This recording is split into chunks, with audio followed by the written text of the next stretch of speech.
Good evening friends. இன்னைக்கு நான் OCD பற்றினா ஒன் ஆஃப் த மித்தை வந்து நான் பிரேக் பண்ண போகிறேன். இந்த மித் யூஸ்வலி ஒரு அட்டெண்டர்ஸ்க்கு இருக்கும். அட்டெண்டர்ஸ் என்ன சொல்லுவாங்கன்னா, இந்த பிஹேவியர்ஸை இவங்க வில் பவர் மூலிமா இவங்களே ஸ்டாப் பண்ணலாமே.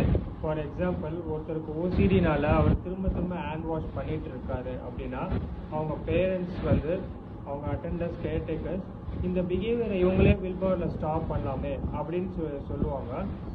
அது எப்படி இருக்குன்னா, ஃபார் எக்ஸாம்பிள், ஒரு ஆஸ்மா இருக்க பேஷண்ட் கிட்ட போய் நீங்களே வந்து நார்மலாக ப்ரீத் பண்ணலாம், உங்களுக்கு ஆஸ்மா ப்ராப்ளம் இல்லை அப்படின்னு சொல்கிற மாதிரி இருக்குது. ஸோ ஓசிடி பேஷண்ட்ஸ் அவங்களா அதை கண்ட்ரோல் பண்ண முடியாது. ப்ராப்பர் ட்ரீட்மெண்ட் மூலிமாவும் ப்ராப்பர் தெரப்பி மூலிமாவும் அந்த பிஹேவியர்ஸை அவங்களால சேஞ்ச் பண்ண முடியும். அவங்க ஓசிடி இம்ப்ரூவ் ஆகும்.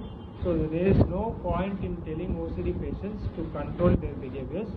I think இன்னைக்கு OCD பற்றின ஒரு இம்பார்ட்டன்ட் ஒரு நியூ பாயிண்ட் நீங்கள் லேர்ன் பண்ணியிருப்பீங்கன்னு நினைக்கிறேன். Thank you so much.